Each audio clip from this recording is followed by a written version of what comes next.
Hi guys, and welcome to the English Assembly. In this video, we're going to learn how to approach the reading gap text in the CPE and the CPE reading. So first, let's get started. What is a reading gap text?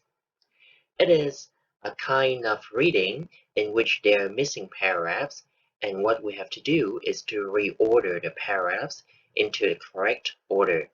There will be one extra paragraph in the answer choices. Alright, you may ask, how much time should I spend on doing this task? Well, the recommended time is 20 minutes, but should you find it harder, 30 minutes is the maximum. And next we'll come to the reading strategy. So how should I read it?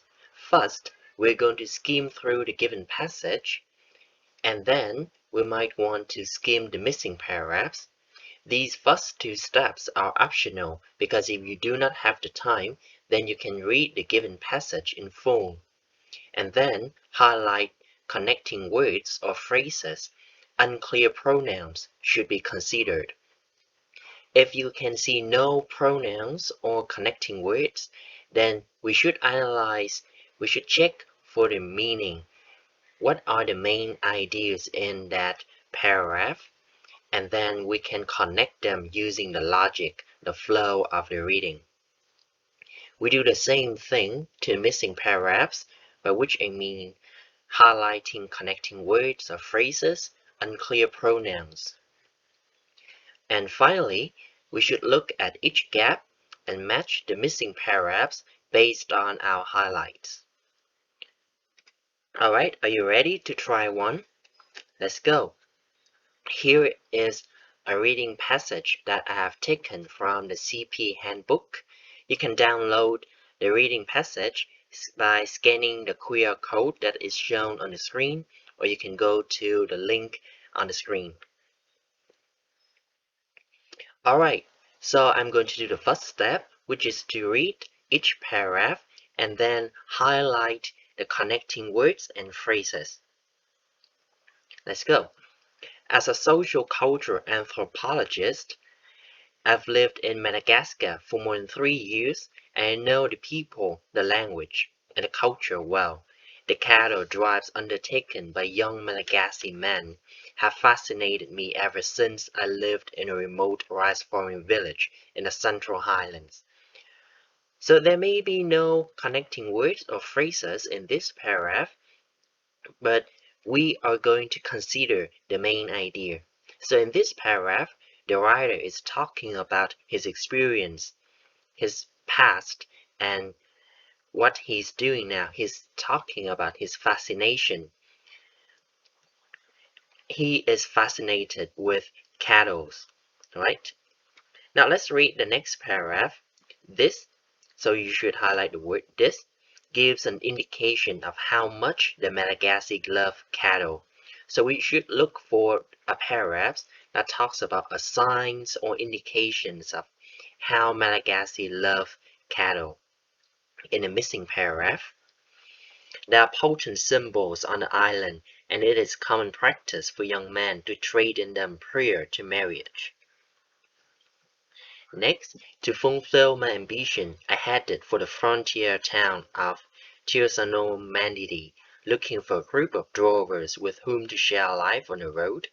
Here I met Vanji.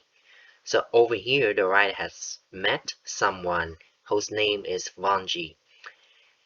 The next paragraph, you can see that the pronouns has been changed from I into our.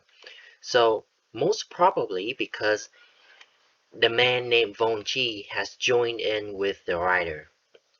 Our destination sat in the middle of nowhere, abandoned in a landscape of wide plains, where nothing grows but tall, swaying savanna grass. Undulating hills dip and rise to the horizon, the monotony broken only by the broad red scars of soil erosion. There's often no sign of life, right? So no sign of life for miles. This was the land we were to cross with our herd of 52 zebu steers. the longhorn cattle found all over East Africa and Indian subcontinent. Next, far off in the darkness. So the writer has talked about darkness, so the time of day has changed. Glowed orange rings of bushfires lit to burn off the old dry grass and bring forth new green shoots. Ground that seemed flat in the daylight became treacherously uneven on a moonless night. Some of us, right? So the right has changed into an hour, into some of us. So it signal the join in of several more people. Form a line either side of our cattle as we struggle to keep the herd together, shouting warnings to the drovers behind us. On one occasion, we stopped to discover that 2 of our steers had disappeared. So you can see in this part, the writer has talked about misfortune. We start to discover 2 of our steers had disappeared. Then the time changed from night, from far off in the darkness, into the next morning. We awoke, dew-dammed, on a cloudy hilltop, not far from our destination. The cattle moved slowly in the tall, wet grass. It was just dawn, but a woman and her daughter, who had walked 16 kilometers to set up shop, were already selling coffee and cakes wrapped in leaves. Tissoano-Mandidy hosts the largest cattle market in Madagascar. Every Wednesday, a huge cloud of dust hangs over the town, raised by the hundreds of cattle pressed into the wooden corrals. So this paragraph is describing Tissoano-Mandidy, the place which hosts the largest cattle market. Although there might be no connections in this paragraph, we can see it in the next paragraph. This was an easier journey. So what does this refer to? We shall look for it in the previous paragraph. A slow wandering over the high peaks of central Madagascar. The head drover was a laid-back, languorous man who didn't raise an eyebrow when he heard I was joining his team. So we joined his team. We nicknamed him the President. Our somewhat haphazard meanderings through the hinterland came to a sudden end when passing through a village near Virvana. The President found a buyer for his cattle. It would take a couple of days to sort out the paperwork, so we decided to leave him to it. So now it should be a farewell between Vongji and I to the President because we have decided to leave him to it. From there, we got a lift 400 kilometers by road down to Madagascar's second biggest cattle market at Ambalavao, where Vongji had more family in the trade. We joined on another cattle drive up through the Central Highlands along Madagascar's main north-south road. The highlands are the most crowded part of the island. Every last hectare of land has been carved into neat rice terraces that scout the hillsides. And then you can see from here, our journey took us eastwards into the forest. Next, the next paragraph talked about I learned that such minor hardships. So the previous paragraph should discuss something about minor hardships or something. Were easily overcome as my body became conditioned to the rhythm of the road, working at cattle pace, prodding and coaxing the beasts, listening to the drovers' soft talk. If there's a lesson to be learned from the young man with whom I travel, it's how simply traveling can be. So as this is the end of the paragraph, we can skip a little bit over here and switch to the missing paragraphs. You can see in the first paragraph to add to our woes. So woes are like misfortunes. There was no wood nearby with which to make a fire.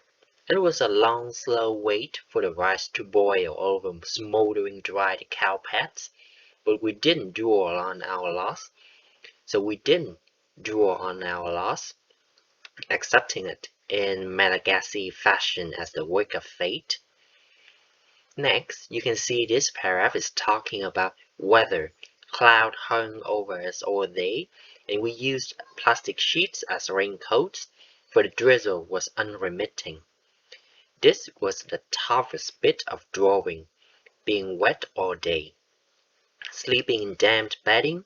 So this paragraph is actually talking about the hardships, things that the writer had to suffer, had to go through when he had a drive in Madagascar. But the constant rain did not dampen my enthusiasm for the dwarfing life. So he established a contrast in this sentence. Children clamber on the fences and point out their favorites. So this sentence is talking about children's activities, learning to spot strengths and weaknesses. Cattle barons stand quietly, eyeing up the steers and making silent calculations. We sold ours. So what does ours refer to? A buyer from Antananarivo who took them on to supply the capital's meat markets. Not wishing to take that route, Vongji and I joined another group of drovers, taking a herd of smaller cattle to the western highlands. So they have switched the route. They have switched the route to the western highlands. Next, we hit it off immediately. So this paragraph is like after an introduction, after you met someone, and then we hit it off, which means we get along well immediately. And after 20 minutes talking cattle, we took a truck to isolated market town of Ambatomanti, where we joined some of his family who were going to buy cattle to drive east into the highlands.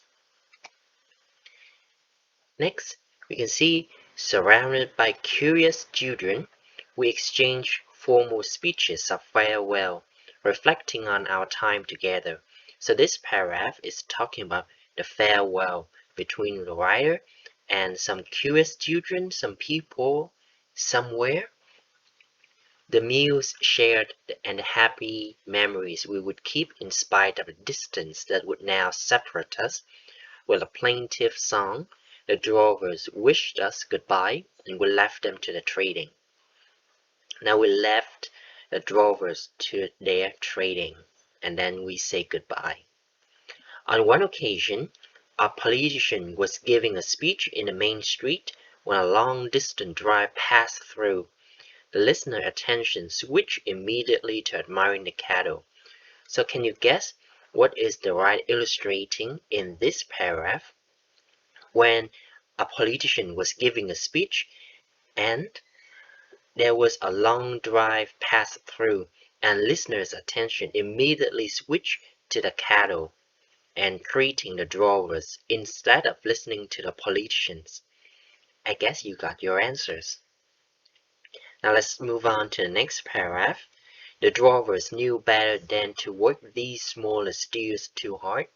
So these smaller steers, we can make a guess that the previous paragraph should talk about some kind of steers, and then this paragraph continues with the smaller steers. And if we came across a river, we often set up camp before sunset. With the cattle grazing nearby, we slept soundly in our makeshift tents. So we slept, and it was at night. Next, you can see hours. So what does hours refer to? Hours were ultimately destined for Antananarivo, the Malagasy capital, where they would fetch roughly twice what we had paid for them. So why would the writer talk about the price that they pay us? Sorry, the price that they paid them. Joining up with other herds for safety. So now you can see, joining with other herds for safety, we drove for days under a blazing sun. I had imagined we would stop in the early evening to set up camp. But such was our hurry to make market day in Tisoronon-Manity that we often kept going well after sunset. Alright, now after we have analyzed and highlighted all the keywords and the connecting phrases, let's now consider the whole at the same time. Alright, so let's see what is the answer to question 37 is F, right? Because when the politician is giving a speech and there's a drive-through and people's attention immediately switch to the drive, creating the drovers admiring the cattle, and the politician's promises fell on deaf ears, which means the politician is not as important as cattle, and it indicates how much the Malagasy love cattle. Alright, move on to the next questions. Here I met Vongji. So the first time they met, and then logically it should follow as we hit it off immediately, right? And then who were going to buy cattle to drive east into the highlands, but our destination sat in the middle of nowhere. Next, you can see there's often no sign of life for miles. This was the land we were to cross. And question 39, the gap following it, said far off in the darkness. So which paragraph should be put here? Well, if you pay close focus, you can see that it should be paragraph H, hours. Why? Because in this paragraph it says this was the land we were to cross, and then hours were ultimately destined. It continued to talk about the road that we have to take, and then such was our hurry that we often kept going well after sunset, and then it said far off in the darkness. So the flow of time is logical. Next we come to question 40. Because we start to discover that two of our steers had disappeared, so this is talking about the misfortunes of the rider. And then to add to those misfortunes, there was no wood to make a fire. So this one should be paragraph A. Now we come to the next paragraph. Tisoronomandidi hosts the largest cattle market, and there were hundreds of cattle pressed into the wooden corrals. And based on the clue from the next paragraph, this was an easier journey. So we can look for some paragraphs that talked about some other journey and whether it was easier or not. You can see in paragraph C, they said children clamber on the fences and point out their favorite. The favorites here refers to their favorite cattle from hundreds of them. And we sold ours, which is our cattle. And not wishing to take that route, we joined another group of drovers, so that was an easier journey. So this one should be paragraph C. Next, for question 42, we have, so Vongji and I decide to leave him to it. So after that, it should be a farewell, right? And from there, it means from our last destination. So this one should be paragraph E. So surrounded by curious children, we exchange formal speeches of farewell, reflecting on a time together, and then we say goodbye and left them to their trading, and from there, from that destination, from that point, we got a lift by road down to Madagascar's second largest, biggest cattle.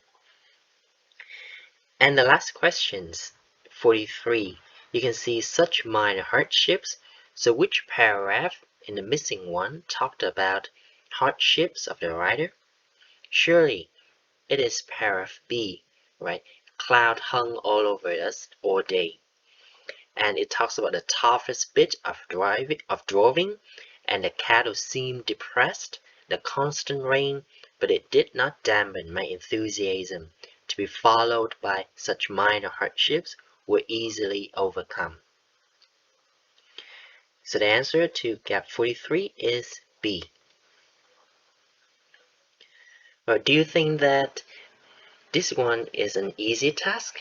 Share us your thoughts by commenting below.